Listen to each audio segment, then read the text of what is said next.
Raw 6 වලින් නැවැත්තුවා. අද මම පටන් ගන්න යන්නේ part 2 එකේදී රෝ 7 වලින්. එහෙනම් අපි බලමු කොහොමද කරන්න කියලා.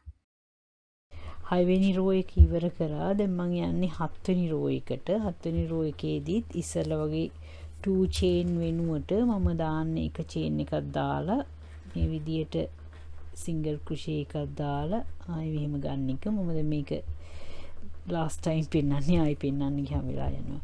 ඊට පස්සේ මම මේ දෙකට දානවා single crochets දෙකක්. ඉස්සලා වගේම 1යි 2යි. single crochets දෙකක් දාලා දැන් මම ඉන්නේ මගේ pattern එකේ මේක උඩට. මෙතනදී අපි මුකුක්වත් විශේෂ දේවල් කරන්නේ නැහැ. එක සැරයක් පටලවනවා. මෙන්න මේ එක උඩට ගිහිල්ලා මේ ඩබල් ක්‍රොෂේ එකට ගියා පළවෙනි ඩබල් ක්‍රොෂේ එකට ගිහිල්ලා දානවා ඩබල් ක්‍රොෂේ එකක්. ඊට පස්සේ ඊළඟ එකටත් ගිහිල්ලා ඩබල් ක්‍රොෂේ එකක් දානවා. උගුල් දාන ඩබල් ක්‍රොෂේ එකක් දානකොට මම එක සැරේයි පටලවන්නේ මේක. එක සැරයක් yarn over කරනවා. ඊළඟට මේ දැන් මෙතන මේ දෙක දැම්මට පස්සේ යට තව දෙකක් තියෙනවනේ. ඒක මෙහෙම ගිහිල්ලා මේ යට කියන්නේ යටට යන්නේ නැහැ. මේ යටින් ආපු දෙක තියෙන්නේ. මේ දෙකෙන් මෙහෙම කරලා මේකටත් දානවා. එතකොට මගේ එක 3 වෙනි ඩබල් ක්‍රොෂේ එක මේක 4 වෙනි ඩබල් ක්‍රොෂේ එක. ඇත්තටම ෆ්‍රන්ට් පෝස්ට් ඩබල් ක්‍රොෂේස් දාගෙන යන්නේ. මෙහෙම ඊළඟට ආයි මෙතනක් තියෙනවා මේ යටින් ඇවිල්ලා ෆ්‍රන්ට් පෝස්ට් ඩබල් ක්‍රොෂේස් දෙකක්. ඒකෙත් පළවෙනි එකට යනවා ෆ්‍රන්ට් පෝස්ට් ඩබල් ක්‍රොෂේ එකක් දානවා. ආයි ඒකේ දෙවෙනි එකට යනවා මේ. උගලන්ට පැහැදිලි මෙතන හතරක් තියෙනවා කියලා ඔයගොල්ලෝ දන්නවනේ. පෙවුන්නේ නැත්තම් පොඩ්ඩක් පාදලා අරගන්න. මෙහෙම කරලා ෆ්‍රන්ට් පෝස්ට් ඩබල් ක්‍රොෂේස් දෙකක් දාන්න. ඊට පස්සේ ආයෙත් සැරයක් මේ පේන දෙක තියෙනවනේ මේ දෙක උඩින් ෆ්‍රන්ට් පෝස්ට් ඩබල් ක්‍රොෂේස් මෙතනදී ඩබල් ක්‍රොෂේස් නෙමෙයි ඩබල් ක්‍රොෂේස් දාන්නේ. මේ විදිහට දානවා. දැන් මේකේ මෙතන තව එකක් ඉතුරු වෙලා තියෙන ඕගොල්ලන්ට පේනවා ඇති. මෙන්න මෙතන මේ සෙක්ෂන් එකේ නෙමෙයි මේ අන්තිම සෙක්ෂන් එකේ නෙමෙයි මෙන්න මෙතන දානවා අපි සිංගල් ක්‍රොෂේ එකක්. දැන් තාම අපි ඇල්පයින් සෙක්ෂන් එකට ආවේ නැහැ. දැන් ඔයගොල්ලන්ට පේනවා ඇති මේක ලස්සනට ඔයගොල්ලන්ගේ මේක ඇවිල් මේ ක්‍රොස් එක ලස්සනට පේනවා. මෙතනදි මතක තියාගන්න මෙන්න මේ ක්‍රොස් කරන ඒවා හතර විතරමයි මේ ඩබල් ක්‍රොෂේස් ගන්න. ඊට පස්සේ ඩබල් ක්‍රොෂේස් යන්නේ. ඊළඟට ඉස්සෙල්ලා වගේම දැන් මෙතන ඔයගලන්ට පේනවා ඇති මෙතන මෙතනින් තමයි පටන් ගන්න මේ ඇල්පයින් ස්ටිච් එක. දැන් මේක උඩින් මම දැම්මා සිංගල් ක්‍රොෂේ එක මේ half ඩබල් ක්‍රොෂේ එක. දැන් මම යන්න තියෙන්නේ මේකට. කියන්නේ මේක උඩින් තමයි මේ half ඩබල් ක්‍රොෂේ එක. දැන් මේ මැද්ද එක මේකෙදි අපි දාන්නේ ෆ්‍රන්ට් පෝස්ට් ඩබල් ක්‍රොෂේ එකක්. මේ මෙතන ෆ්‍රන්ට් පෝස්ට් දෙක මැද්ද තියෙන එකට ෆ්‍රන්ට් පෝස්ට් ඩබල් ක්‍රොෂේ එකක් දාගෙන මේ ඇල්පයින් ස්ටිච් එක හැමතිස්සෙම එහෙම කරගෙන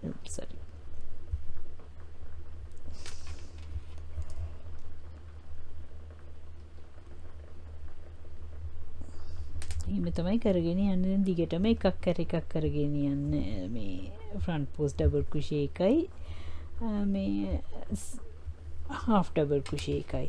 දැන් ඔයගොල්ලන්ට පැහැදිලි ඇති මේ කොටස නම් ඇල්පයින් සෙක්ෂන් එක.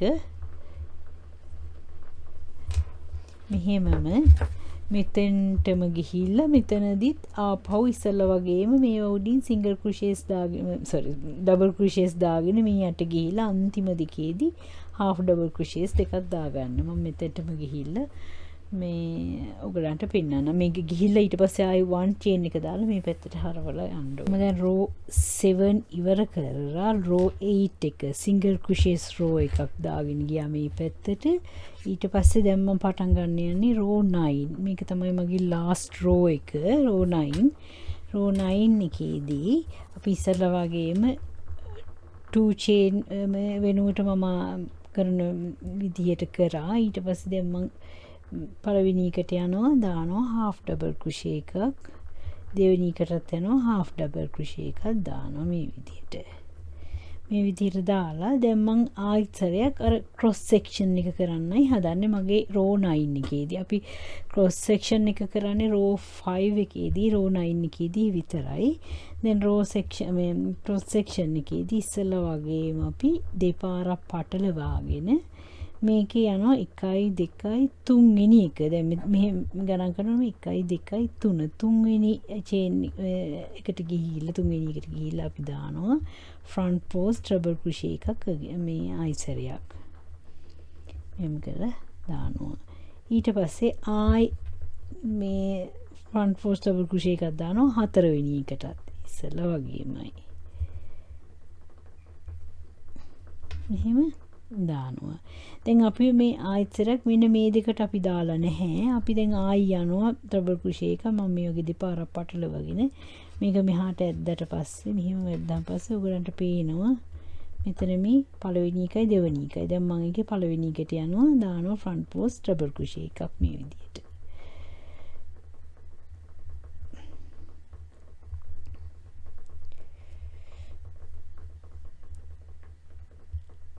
ඔන්නක කෙලවර ලොකු වුණා.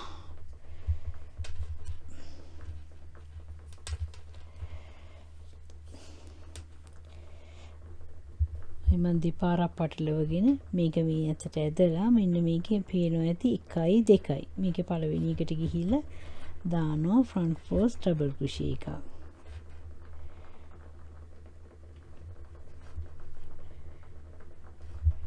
මේ විදිහට ඊට පස්සේ ආයි දෙපාරක් පටලවාගෙන මේකේ දැන් ඊළඟ එකට දෙවෙනි එකට මේක තමයි දෙවෙනි ස්ටිච් එක. දෙවෙනි ස්ටිච් එකට ඇවිල්ලා දානවා ෆ්‍රන්ට් පෝස්ට් ට්‍රබල් ක්‍රොෂේ එකක් ආයිත් සරේ. පැටරුණා.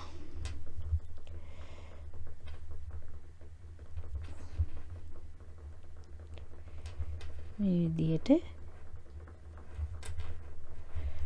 ෆ්‍රන්ට් පෝස්ට් ට්‍රබල් ක්‍රොෂේ එකක් දාගත්තා. ඊට පස්සේ ආයි දෙපාරක් පටලවගෙන මේකෙත් 1 2 පළවෙනි දෙක අතහැරලා තුන්වෙනි එකට ගිහිලා දානවා ෆ්‍රන්ට් පෝස්ට් ට්‍රබල් ක්‍රොෂේ එකක්.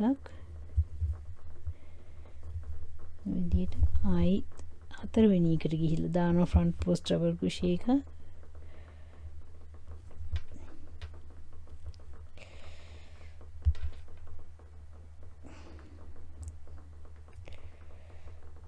පැටර්න් එක හතරවෙනි එකට ගිහිල්ලා දානවා ෆ්‍රන්ට් පෝස්ට් ට්‍රබල් ක්‍රොෂේ එකක් මේ විදිහට. ආයි දෙපාරක් පටලවගෙන ආයි එනවා මෙතන මේ පළවෙනි එකයි දෙවෙනි එකයි. මම පළවෙනි එකට ගිහිල්ලා මේක මේ උඩින් යන්නේ පටලවන්නේ. මෙහෙම ගිහිල්ලා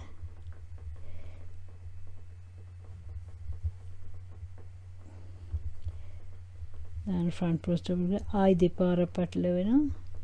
ඊට පස්සේ දෙවෙනි එකට යනවා. මේක තමයි මගේ දෙවෙනි ස්ටිච් එක.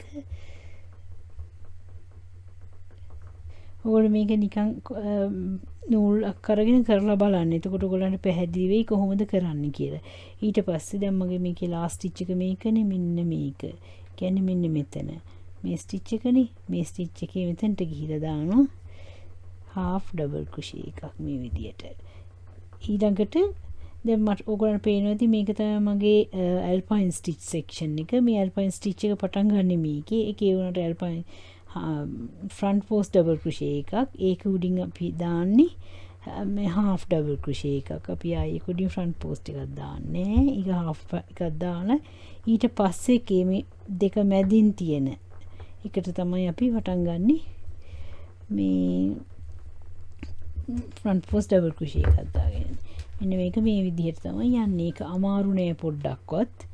මේ ඇත්තටම මේක මේ ඇසට හුරුනාන් පස්සේ මේක කරන්න හරිම ලේසියි. අර ඇසට හුරු වෙනකන් තමයි චුට්ටක් වෙන්නේ. ඒ හින්දා මොකක් හරි ප්‍රොජෙක්ට් එකක් පටන් ගන්න ඉස්සෙල්ලා මේක දෙතුන් සැරයක් කරලා වරදිනවා. මුලදී මට වුණත් වරදිනවා.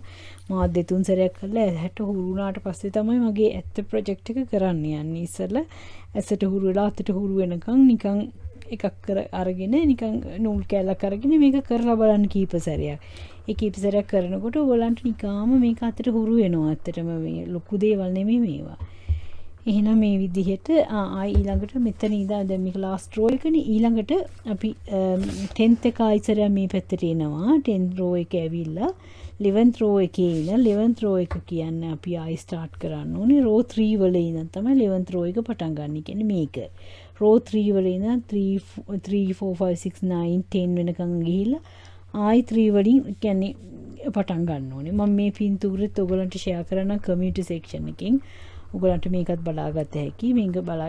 මේක මේ මගේ අතින් වැරදිලා ස්ටිච් එකක් වැඩිපුර මම මේ දාලා තමයි කරලා තියෙන එක. මම මේක අයින් කරලා තියෙන්නේ. මෙතන තියෙන්න ඕනේ multiples of 10. මෙතන තියෙන multiples of 10+1 ස්ටිච් මට වැරදිලා. ඒක මම කවුන්ට් කරනකොට මේ විදිහට මේක බලාගෙන කරන්න ටිකක් වෙලා කරනකොට මේක ඕනෙත් නැහැ පැටර්න් එක ඕනෙත් නැහැ. ඔයගොල්ලන්ට නිකම්ම මතකයෙන්ම කරත හැකි ටිකක් කරනකොට කියන පැටර්න් එක අල්ලගත හැකි ඔයගොල්ලන්ට. එහෙනම් දැන් මම මේකේ මට ඕන කරන මේ අපි පෙන්නපු විදිහට පැටර්න් එක මේ මම ගොතාගත්තා. මට ඕන ලෙන්ත් එක කියන්නේ අඟල් 15ක් මේ දිගට ගොතාගත්තා. දැන් මම මේක පොඩ අඩු කරලා මේ කර්ව් එක ඇති කරගන්න යන්නේ. මෙන්න මේ විදිහට මේක මේ බෙල්ල කර පොඩ්ඩක් කර්ව් කරගන්න. ඉස්සෙල්ලා මම පටන් මේක බෙදුවා කොටස් 3කට. මම මේක නිකන් මේ ආපු ලෙන්ත් එක මෙතන අඟල් 2.5ක් වගේ හිටින්න මැද මම මේක ස්ටිච් ටික වෙන් කරගත්තා. මෙතන ඉඳන් මෙතෙන්ටත් මෙතන ඉඳන් මෙතෙන්ටත් මේ එක ප්‍රමාණෙ වෙන්න. මේ තමයි මැද විවරේ. මෙන්න මේ විවරේ මෙතන ඉඳන් තමයි අඩු කරගෙන යන්නේ. දැන් මම මෙතන ඉඳන් තමයි මෙහෙම අඩු කරගෙන යන්නේ. මේකත් මෙතන ඉඳන් මෙහෙම අඩු කරගෙන යනවා. මේ මෙතන මගේ තියෙන්නේ මේ කේබල් එක 11 වෙනකන්. දැන් මම මෙතන අඩු කරගෙන ගිහිල්ලා මෙන්න මේ මට්ටමේදී මේක නවත්තන්න ඕනේ. ඒකයි මම මේ මෙතන ස්ටිච් එකක් දාලා තියෙන්නේ. නමුත් මෙතන ඉඳන් මෙතෙන්ටයි මේ ටිකයි එක සමාන ස්ටිච් ගන්නක් තියෙන්නේ. ඊට පස්සේ මේ කියන්නේ මෙතන ඉඳන් මෙතෙන්ට මම ගත්තා ස්ටිච් 19ක් ගත්තා. මෙතන ඉඳන් මෙතෙන්ට ස්ටිච් 19ක් තියෙනවා. එහෙම අරගෙන මේ මැද ටික ඉතුරු කරේ. ඊට පස්සේ මම මෙතනදී ඉවරෙච්ච එක මම මෙතෙන්ට වෙනකන් ආවා. සිංගල් ක්‍රොෂේ රෝ එකක් ආවා. දැන් මෙතනදී ඉස්සල්ලා වගේ පළවෙනි රෝ එකේ මම අඩු කරන්න යන්නේ නෑ. මම මෙහිම මේ ටික දැන් මෙතන මම දානවා මේ ඩබල් ඉස්සල්ලා වගේම 2 චේන් එන එකක් ගත්තේ. ඊට පස්සේ මෙතෙන්ට දානවා මේ ෆ්‍රන්ට් පෝස්ට් ඩබල් ක්‍රොෂේ ආයි හාෆ් ඩබල් ක්‍රොෂේ එහෙම දාගෙන ගිහිල්ලා මේකත් ඉස්සල්ලා වගේම මේ මගේ 4 වෙනි රෝ එක. ඇත්තටම මම 3 ඉන්න පටන් ගන්න ඕනේ. දැන් මේ 5 වෙනි රෝ එක කියන්නේ 5 වෙනි රෝ එක මෙහෙම ගිහිල්ලා මෙතනින් ආයි ඇවිල්ලා මේ පැත්තට එනවා 6ත් අරගෙන 7 වෙනි රෝ එකේදී මම පෙන්නන්නම් මම කොහොමද මේක අඩු කරන්නේ කියලා. දැන් මගේ 4 වෙනි රෝ එක කරා. ඒ කියන්නේ සිංගල් ක්‍රොෂේ රෝ එක කරා මෙතනට වෙනකන්. දැන් මම යන්නේ 5 වෙනි රෝ එක. 5 වෙනි රෝ එකේදීත් පටන් ගන්නමේදී අපි 2 චේන් ගන්න ඕනේ. ඔයගොල්ලෝ දන්නවා දැන් මම 2 චේන් ගන්න නැතුව මොකද්ද කරන්නේ කියලා. ඊළඟට අපිට තියෙන්නේ මෙතන ඊළඟ එක ෆ්‍රන්ට් පෝස්ට් ඩබල් ක්‍රොෂේ ගාව තියෙන මේක පිටෙන්දි දාන්නේ සිංගල් හාෆ් ඩබල් ක්‍රොෂේ. මම හාෆ් ඩබල් ක්‍රොෂේ එක මෙහෙම ඉවර කරන්නේ නෑ. ඒක අරගෙන මං යනවා මේ මෙතන ෆ්‍රන්ට් පෝස්ට් ඩබල් ක්‍රොෂේ දාන්න ඕනේ. එකට ගිහිල්ලා ෆ්‍රන්ට් පෝස්ට් ඩබල් ක්‍රොෂේ එකක් දාලා මම මේ ටික කොහොම එකට තමයි ඉවර කරන්නේ. එතකොට මගේ ස්ටිච් දෙකක් තීච් එක දැන් එකක් වෙනවා. ඊළඟට මම මේ ඊළඟ එකට යනවා. දානවා half double crochet.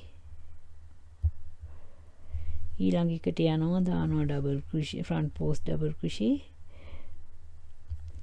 මේ විදිහට මෙතෙන්ට ආවට පස්සේ දැන් මේ 5th row twisting කරන්න ඕනේ. 5th row twisting chain කියන්නේ මෙන්න මේක. මේ අර triple front post triple crochet කරන section එක ඒක කරලා මෙතෙන්ට වෙනකන් ගියාට පස්සේ ආයි ඊළඟට තියෙන අපිට row 6 single crochet row එකක් මේ අතට ඇවිල්ලා row 7 වලදී මම ආයි join වෙන්න. මම හිතන ඔයාලට පැහැදිලි ඇති කියලා මම කියන එක. row 7 මම යන්නේ දැන් row 7 වලට. row 7 වලදී තමයි මම පළවෙනි මේකේ අඩු කරන එක කරන්න යන්නේ. මම මෙතනදී පළවෙනි එකට කියන්නේ මෙතන 2 chain එක ගත්තා. ඊට පස්සේ ඊළඟ එකට ගිහිල්ලා half double crochet එක දානවා. ඒ කියන්නේ එහෙම කරලා අරගෙන half double crochet එක ඉවර කරොත් ඉවරයිනේ. මම ඒක ඉවර කරන්නේ නැහැ. මම ආයි මේක පටලවලා මෙතන මේ දෙක අතරතුරේ තියෙන මේ ඉස්සෙල්ලා half double crochet එකට ගිහිලා දානවා front post double crochet. අපි ඉස්සෙල්ලා කරා වගේම alpine stitch එක. හැබැයි දැන් මම ඉවර කරන්න යන්නේ මෙන්න මේ stitch හතරම එකට. ඒ කියන්නේ එතකොට මගේ එක stitch එකක් අඩු වෙනවා. කියන්නේ මේ stitch දෙකක් එකට කරන එක. ඊට පස්සේ මම මෙතෙන්ට ගියා. දානවා half double crochet එකක්. ඊට පස්සේ එකට ගියා දානවා ෆ්‍රන්ට් පෝස්ට් ඩබල් ක්‍රොෂේ එකක්. ඒ විදිහට මේක ඉවර කරන්න. මෙතනට ආවහම තියෙන්නේ අපිට 8 ෆ්‍රන්ට් පෝස්ට් ඩබල් ක්‍රොෂේ ටික දාගෙන මෙතනට යන්න. මෙතනින් පස්සේ ආයි අපි 8 වෙනි රෝ එක මේ පැත්තට සිංගල් ක්‍රොෂේස් දාගෙන 9 වෙනි රෝ එකේ ඉස්සරලා වගේ මෙතනට ආව. දැන් මම 8 වෙනි රෝ එක සිංගල් ක්‍රොෂේස් පේඩියම දාගෙන මෙතනට ආව. 9 වෙනි එකෙත් මම 2 chain ගත්තා. ඊළඟට අපිට මෙතනට යනකොට මෙතනට හදන්න තියෙන්නේ ආයි half double crochet එකක් ඉස්සෙල්ලා වගේ මෙහෙම අරගෙන ඊළඟ එකට ගිහිලා දානවා front post double crochet එකක් දාලා මේ හතරම එකට ඉවර කරනවා. එතකොට ආයි එකක් අඩු වෙනවා.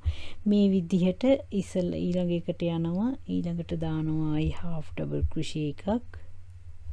ඊළඟ එකට යනවා දානවා front post double crochet එකක්. මේ විදිහට මේක මෙහෙම කරගෙන යන්න. දැන් අපි ඉන්නේ 9 වෙනි රෝ එකේදී. 9 වෙනි රෝ එකේදී ආයි අපිට මේ ට්විස්ට් එක තමයි කරන්න තියෙන්නේ. මේ 9 වෙනි එකේ මේ ට්විස්ට් එක තමයි කරන්න තියෙන්නේ. මේ විදිහට මෙහෙම ගිහිල්ලා මේක ඉවර වෙනකම්ම අඩු කරගෙන යන්න. මේක ඉවරට අඩු කරගෙන ගිහිල්ලා මම මේ ස්ටිච් 11 ඉතුරු වුණාට පස්සේ මම ආයි පෙන්නන්නම්. මම දිගින් දිගට පෙන්න එකේ තීරුමක් නැති නිසා. මේක එක එක අඩු කරගෙන ගියා. ඔයගලන්ට පේනවා ඇති මේ ඇංගල් එක ස්ලෝප් එක මෙහෙම ගිහිල්ලා දැන් මෙතන තියෙනවා ස්ටිච් 12ක් ඉතුරු වෙලා. මම මේ 12 දැන් අඩු කරන්නේ නැහැ. මේ 12 මෙහෙමම අරන් යනවා උඩට. මගේ කේබල් ස්ටිච් එකත් කරගෙන ඔහොම උඩට යනවා මේ පැත්ත. මේක මට ඕනේ අඟල් 10ක්. මෙතන ඉඳන් අඟල් 10ක් වෙනකම් මම කේබල් ස්ටිච් මේ කරගෙන යනවා. ඒ කියන්නේ ඔයගලන්ට මතක ඇති මම මෙතන කිව්වා මෙතන කරේ ඉඳන් මේ ෂෝල්ඩර් එකට 10 ඉන්ච් තියෙන්න ඕනි කියලා.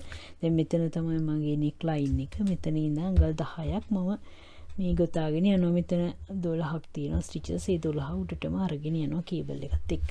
ඊට පස්සේ මේ පැත්තේ සයිඩ් එකත් මම මේ විදිහටම මේ ටික මේ චුට්ට අඩු කරගෙන ගිහිල්ලා මේ ටිකත් අඟල් 10ක් වෙනකන් ගියාට පස්සේ මම ඔයගොල්ලොත් එක්ක එකතු වෙන්න part 2 එක මම මෙතනින් ඉවර කරනවා. එහෙනම් අපි ඊළඟ දවසේ part 3 එකත් එක්ක හම්බ වෙමු. එහෙනම් ඔයගොල්ලෝ හැමෝටම සුබ දවසක්. See you. Bye bye.